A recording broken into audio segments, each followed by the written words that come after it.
What if the population of each country swapped?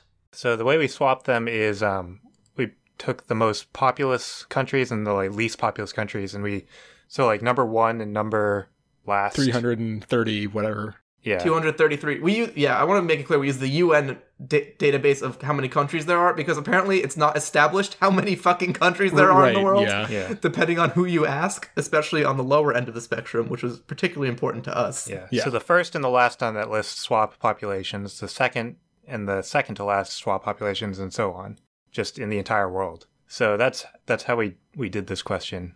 So I took the population of Vatican City and put it in China. This, as you might imagine, was less complicated than the other way around. China has 100% more popes. We'll get to popes. So the population, the Vatican City is as we mentioned, the lowest population of any country in the world. The estimated population of Vatican City, by the latest UN estimate, is 805. Wait, estimated population? Can't they just actually count them? Here's the thing. And count them. Here's the thing is that, so I was using the UN database on all of this, and all of them are estimated population, which I did find really funny in the context of Vatican City, because it's a reasonably large high school. It's like a jar of jelly beans. They have to estimate. Exactly, yeah. They can't count them. So I started looking into what is it going to do to the population density of, at this point, China. So actually, fun fact, the population density of Vatican City is actually pretty high. It's actually the 7th highest in the world at around 4,700 people per square mile, just because it is such a small place. Which this does mean, of course, my favorite fact about Vatican City is that there are approximately 5.9 popes per square mile, which isn't really relevant, but I just find it really funny.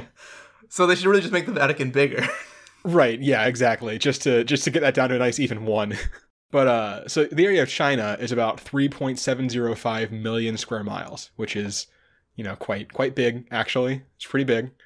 The population density there, if we keep that 805 people, becomes 0.0002 people per square mile, which is around 4,600 square miles per person, which is actually a nice little inverse of our 4,700 people per square mile from before, which I really appreciated. Yeah.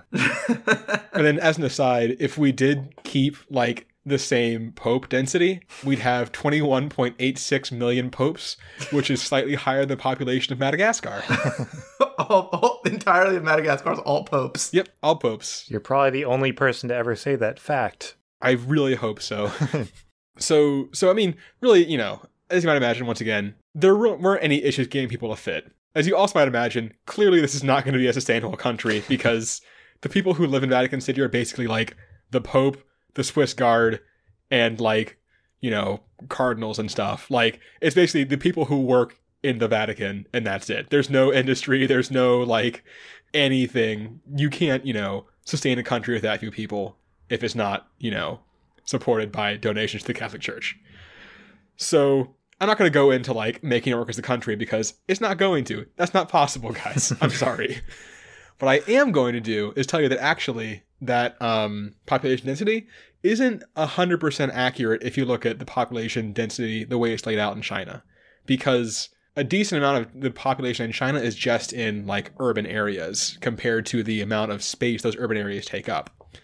So I got a list of the most populous cities in China and the area that their urban center took up. So this isn't the metropolitan area of a city. This is just the urban area itself.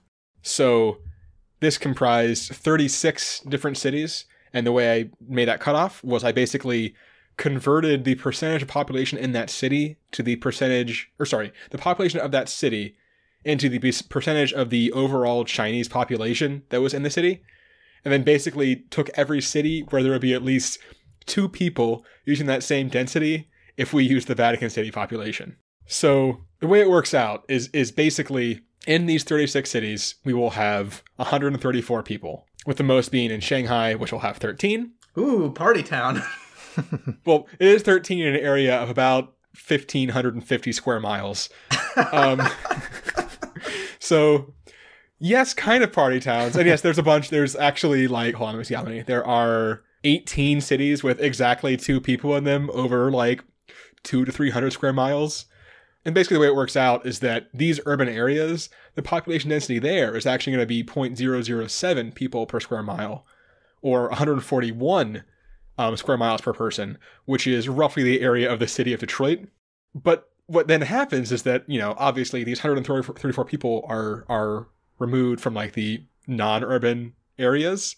So that density actually winds up being 0.00018 people per square mile, which winds up being approximately an area the size of the Bahamas for each person. I take the Bahamas. It's not bad. I mean, to be fair, you're going to have a lot of those areas that are just like sort of up in like the cold mountains in the north of China. And it's just you, lonely and very cold with no one else around for like a literal other country's distance. At least you have Jesus, because you're a cardinal. You could be a Swiss Guard. I kind of wish, I only thought about this once I started like talking about this. I wish that I had figured out after doing like the, I figured out how many popes we would have. I had figured out how many Swiss Guard we would have. Actually, hold on. I can find it really quickly. So there are 135 people in the Swiss Guard. So 1 in 8, roughly. About 1 in 8. So, hold on. I can do this. So, give me a second. So, 135, 117. Quick math. All right. You're dividing two numbers, Ben. Don't get over yourself. There are 794 Swiss Guardsmen per square mile, which means that in our 3.705 million square miles of China, we would have, 2.9 billion Swiss Guardsmen if we were to keep that same scale. It's funny. I was gonna look up the size of the U.S. Army as a point of comparison, but I don't really need to at 2.9 billion. I'm gonna say it's probably smaller. So, in summary, population density can be fun if you don't look too closely at the size of the area you're talking about. And also, there's not many people in the Vatican.